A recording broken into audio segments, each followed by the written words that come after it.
In this lesson number 1, for example, the student should be able to read fluently short paragraphs with harakat, good understanding of basic salutations, ability to use pronouns correctly, differentiate between the pronouns and when talking to different genders, grasp the method of forming nominatives, so sentences that start with a noun, sentences with pronouns and nouns. And as you can see, for each lesson, after each lesson, you are going to be tested, you are going to be handheld, you're going to be put to test through all of these different exercises to make sure that you progress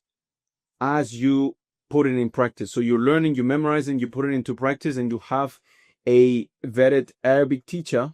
that himself will be talking to you in Arabic throughout the process. And little by little, until you reach the 70 plus lessons, you get to be able to learn the Arabic language from zero to fluency in being able to speak very comfortably